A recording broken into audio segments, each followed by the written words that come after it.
Welcome to the movie diaries. दोस्तों, आज की फिल्म है द सर्वाइवलिस्ट। ये एक post apocalyptic science fiction film है जिसे 2015 में रिलीज़ किया गया था। आज की कहानी क्लाइमेट चेंज और फूड शॉर्टेज पर आधारित है, जिसकी वजह से भविष्य में सिविलाइजेशन लगभग खत्म होने की कगार पर है। कहानी की शुरुआत में हम एक शख्स को देखते हैं। वो जंगल में एक लाश को घसीट कर ले जा रहा है और उसे दफना देता है और वहाँ जानवरों के लिए ट्रैप लगाता है, अगर कोई जानवर वहाँ आए तो उसमें फंस जाए। फिर शाम वो लालटेन लेकर अपने कैबिन के पास आता है। उस शख्स का नाम मार्टिन है और वो एक सर्वाइवलिस्ट है। जब हर जगह फूड शॉर्टेज हो गई थी तो मार्टिन जंगल के इसी कैबिन में आ गया था। तब से वो यहीं रहता है। रात वो अपनी गर्लफ्रेंड की तस्वीर देखता है और फिर उसे जला देता है। फिर सुबह हो जाती है। वो हर वक्त काफ़ी सतर्क रहता था क्योंकि बाहर काफ़ी और लोग थे जो शेल्टर और फूड की तलाश में भटक रहे थे। उसने अनाज के पैदावार के लिए छोटा सा फार्म भी बना रखा था जिसमें बीज लगाकर वो खुद के लिए फसल उगाता था। अपने कपड़े वो पास की नदी में जाकर धोता है और फार्म के आसपास वो घुसपैठियों के लिए ट्रैप बनाकर रखता, अगर कोई अनजान शख्स आए तो उसे पता चल जाए। उसका हर दिन इसी तरह से बीत रहा था। जंगल के बीचों बीच उस छोटे से कैबिन में वो बिल्कुल अकेला था। सालों से उसने किसी से बात भी नहीं की है। एक दिन मार्टिन को बाहर से कोई आवाज़ सुनाई देती है। वो तुरंत अपनी गन लेकर बाहर आ जाता है। सामने एक बूढ़ी महिला थी और उसके साथ एक लड़की थी। वो महिला अपना नाम कैथरीन बताती है और उसके साथ जो लड़की है वो उसकी बेटी मिल्जा है। दोनों एक सर्वाइवलिस्ट थे जो फूड और शेल्टर की तलाश में भटक रहे थे। वो दिखाती है उसके पास काफ़ी ज्वेलरी है, पर इसके बदले में वो इस फार्म में फसल में हिस्सेदारी चाहते हैं। पर मार्टिन उन्हें यहाँ रख के कोई रिस्क नहीं लेना चाहता था। कैथरीन कहती है वो सिर्फ आज रात यहाँ रुकेंगे, बदले में वो मिल्जा के साथ रात गुजार सकता है। मार्टिन मान जाता है। वो सोचता है बस आज रात की ही बात है। वो उन्हें कैबिन में रुकने की इजाज़त दे देता है, पर उसे अब भी उन पर शक था, कहीं उनके साथ यहाँ कोई और तो नहीं है। वो दोनों को सूप बनाकर देता है। दोनों काफ़ी वक्त से भूखे लग रहे थे। शाम मिल्जा उसके कमरे में जाती है। कैथरीन मार्टिन से कहती है कि बस वो इस बात का ध्यान रखे कि मिल्जा प्रेग्नेंट ना हो जाए। रात वो उसके साथ इंटीमेट होता है। सुबह वो उनके जाने का इंतज़ार करता है जैसा कि दोनों के बीच तय हुआ था, पर वो उनसे कह नहीं पा रहा था क्योंकि काफ़ी वक्त से वो अकेला था और मिल्जा के आने से वो काफ़ी अच्छा महसूस कर रहा था। कैथरीन उसे बताती है कि शायद मिल्जा उसे पसंद करने लगती है, पर मार्टिन उसकी बातों को समझ रहा था। वो कहता है कि ये फार्म काफ़ी छोटा है और यहाँ एक इंसान के लिए पर्याप्त राशन नहीं है। वो कहती है अगर सब मिलकर काम करेंगे तो फसल की पैदावार को और बढ़ा सकते हैं, पर वो उसकी बात नहीं सुनता और दोनों को वहाँ से निकल जाने के लिए कहता है। कैथरीन अपना सामान लेकर बाहर आ जाती है, पर मिल्जा वहीं रुककर मार्टिन का शेव करने लगती है। वो बस ये दिखाना चाहती थी कि उसे उनकी ज़रूरत है। वो हर काम खुद से नहीं कर सकता। उसके बाद मार्टिन उन दोनों को वहाँ रुकने की इजाज़त दे देता है। शाम वो मिलकर डिनर करते हैं और वो रात मिल्जा के साथ फिर इंटीमेट होता। अब ये हर दिन का रूटीन हो गया था। दिन में वो मिलकर फार्मिंग करते और शाम को डिनर और रात में वो मिल्जा के साथ इंटीमेट होता। एक शाम कैथरीन मिलकर मिल्जा के साथ प्लान बनाती है कि वो किसी तरह से अगर मार्टिन को ख़त्म कर दे तो ये फार्म उनका हो जाएगा और एक आदमी के कम होने से सप्लाई भी बचेगा। वो मिल्जा से बताती है मार्टिन अपने शॉटगन की गोलियां अपने ट्राउज़र के पहली जेब में रखता है, अगर वो किसी तरह से उसे चुरा ले तो बात बन जाएगी। मिल्जा बताती है आज रात सोते वक्त वो ज़रूर कोशिश करेगी। रात मार्टिन सो रहा था। वो उसका ध्यान भटकाकर बेड के नीचे से दोनों गोलियां निकाल लेती है। सुबह कैथरीन उसके पास आती है। मिल्जा वो दोनों गोलियां उसे दिखाती है और वो गोलियां उससे ले लेती है। कैथरीन वहाँ से कंक्रीट पिकर उठा लेती है ताकि वो मार्टिन के सर पर इससे मार के उसे बेहोश कर सके और उसके बाद उसे शूट करके उसकी जान ले ले।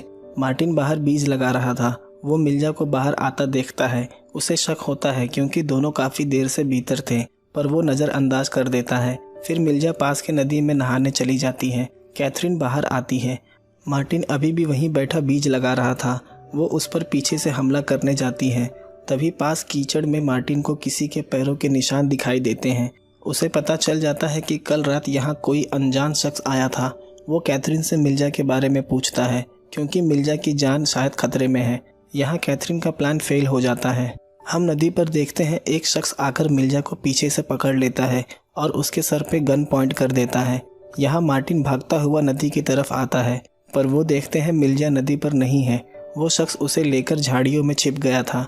मार्टिन अपनी गन में गोलियां डालने के लिए अपनी जेब चेक करता है। पर जेब में गोलियां नहीं थी। उसे पता चल जाता है ये काम मिर्जा का ही है।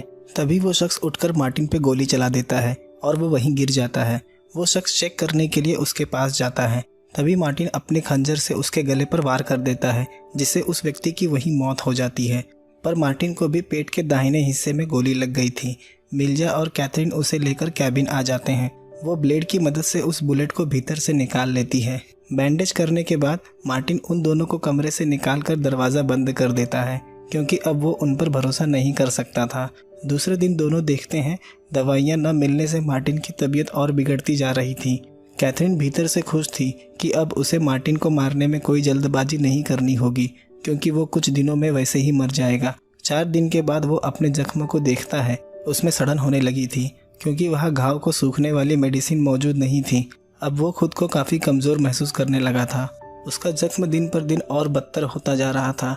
रात वो मिर्जा को घाव को साफ़ करने के लिए अपने कमरे में बुलाता है। वो आकर उसका घाव साफ़ करती है। उसके बाद मार्टिन बेहोश हो जाता है। मिर्जा उसके हाथ से गन ले लेती है और लाकर कैथरीन को दे देती है। पर अब मिर्जा को लगता है वो मार्टिन के साथ जो भी कर रहे हैं वो गलत है। उसने उसकी जान बचाई थी और वो उसे ही मारना चाहते हैं। कैथरीन कहती है अगर भर पेट खाना चाहिए तो मार्टिन को मारना ही होगा। वैसे भी इस फार्म में सिर्फ एक ही इंसान के लिए पर्याप्त अनाज है। मिर्जा कहती है तुम्हारी उम्र बढ़ती जा रही है और तुम्हारे जाने के बाद मैं अकेली हो जाऊंगी। अगर हम मार्टिन को किसी तरह से बचा सकते तो वो हमारे काम आ सकता है। यहाँ कैथरीन को भी उसकी बात ठीक लगती है और वो मार्टिन का इलाज करने भीतर चली जाती है। दूसरे दिन सुबह उसे होश आ जाता है और अब वो पहले से काफ़ी बेहतर महसूस कर रहा था। दिन इसी तरह से बीत रहे थे। अब मार्टिन पूरी तरह से स्वस्थ हो चुका था। एक रात वो बाहर फार्म के पास जाता है। उसे लगता है यहाँ और लोग हैं। वो भागकर भीतर कैबिन में आ जाता है और दोनों को एक जगह इकट्ठा करता है। वो देखते हैं बाहर से चलने की आवाज़ें आ रही हैं और वो दरवाजे को पीटने लगते हैं। कैथरीन के पूछने पर मार्टिन बताता है बाहर 6 लोग हैं और अब मार्टिन के पास एक शॉटगन है जिसमें 2 गोलियां हैं और एक रिवॉल्वर जिसमें 1 गोली है। और इस वक्त उनके पास शांत रहने के सिवा और कोई दूसरा रास्ता नहीं है। सभी कैबिन के भीतर घुस पाने में नाकामयाब हो जाते हैं और वहाँ से चले जाते हैं। सुबह वो तीनों कैबिन से बाहर आते हैं। वो देखते हैं उनके फार्म को पूरी तरह से बर्बाद कर दिया है और जो पकी हुई फसल थी उसे वो अपने साथ लेकर चले गए थे। उस दिन वो फार्म को ठीक करते हैं। अब उनके पास कुछ खाने को नहीं था, जिसकी वजह से उन्हें भूख को मारना पड़ रहा था। दूसरे दिन सुबह मिर्जा को पता चलता है कि वो प्रेग्नेंट है और इस बात से वो काफ़ी दुखी हो जाती है, क्योंकि वो एक ऐसी दुनिया में अपने बच्चे को जन्म नहीं देना चाहती थी जहाँ इंसानों का वजूद ना हो। मिर्जा रात एक वायर की मदद से अबॉर्शन परफॉर्म करने जाती है, पर वो आखिरी वक्त में अपना इरादा बदल देती है। दूसरे दिन सुबह कैथरीन देखती है उसके बनाए हुए ट्रैप में एक भी जानवर नहीं फंसा है और अब उन्हें भूखा ही रहना होगा। वो मिर्जा के पास आती है। अब उसके दिमाग में फिर से मार्टिन को मारने का ख्याल आ रहा था। वो कहती है सिर्फ अब 2 लोगों का ही खाना यहाँ है। मिर्जा भी उसकी बात मान जाती है और बताती है कि हम आज रात उसे जहर दे के मार देंगे। शाम मिर्जा जंगल से जहरीले मशरूम लाकर बनाती है और उसे दे देती है। सुबह कैथरीन मार्टिन से कहती है कि हम ये फार्म छोड़कर जा रहे हैं, पर मिर्जा जाने से मना करती है। तभी कैथरीन को उल्टियाँ होने लगती हैं और उसे पता चल जाता है मिर्जा ने जानबूझकर जहर मार्टिन को देने के बजाय उसे दे दिया था और जहर धीरे धीरे करके पूरे शरीर में फैल रहा है। थोड़ी देर में अब उसकी मौत हो जाएगी। मिर्जा काफ़ी दुखी थी, पर उसके पास और कोई रास्ता नहीं था। कैथरीन मार्टिन से कहती है कि वो उसके हाथ की नस काट दे, जिससे उसे आसान मौत मिल जाए और दर्द का सामना न करना पड़े, और मरने के बाद उसे यहीं दफना दे। मार्टिन ठीक वैसे ही करता है। वहाँ से वापस आते वक्त वो देखता है कैथरीन के बनाए हुए ट्रैप में 2 खरगोश फंसे हुए हैं। उसे एहसास होता है कि ये 3 लोगों के लिए भरपेट खाना था। काश कैथरीन ने गलत फैसला नहीं लिया होता तो आज वो जिंदा होती। मार्टिन कैबिन आ जाता है। वहाँ वो उसे अपने भाई के बारे में बताता है। दोनों जाकर कैंप्स में सप्लाईज चोरी करते थे। एक दिन जब वो ऐसे ही एक कैंप लूटने गया तो एक लड़की ने उन्हें देख लिया और उसका भाई उसका रेप करने की कोशिश करने लगा, जिससे वो लड़की चिल्लाने लगी, जिससे उस कैंप के कुछ लोग उनके पीछे लग जाते हैं। भागते वक्त उसका भाई वहीं गिर जाता है। उसके बाद मार्टिन अपने भाई की पैर की एड़ियों को पीछे से काट देता है, जिससे वो भाग नहीं पाता और मार्टिन आगे निकल जाता है। पर मार्टिन को लगता है यहाँ उसका भाई गलत था और जो उसने उसके साथ किया वो बिल्कुल सही था।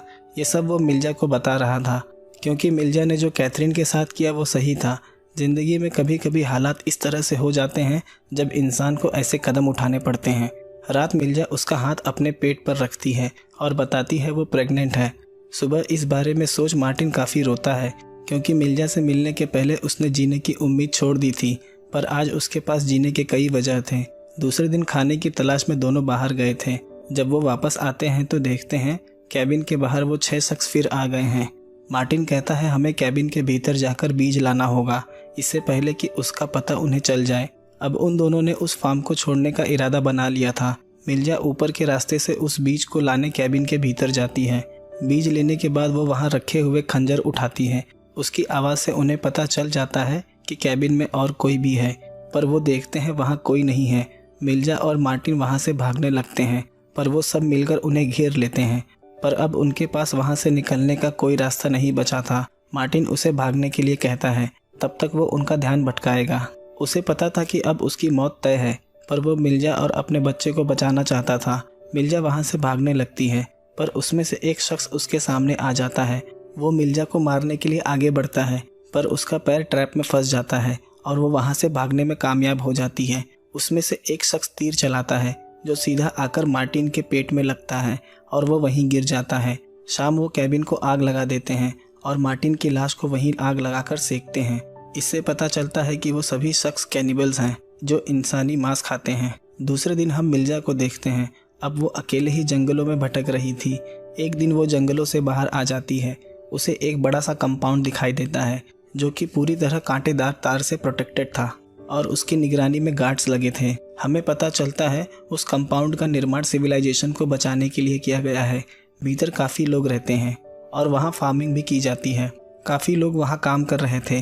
वो गेट पर जाकर उस गार्ड को अपना खंजर और बैग देती है जो फेंस के उस तरफ खड़ा था।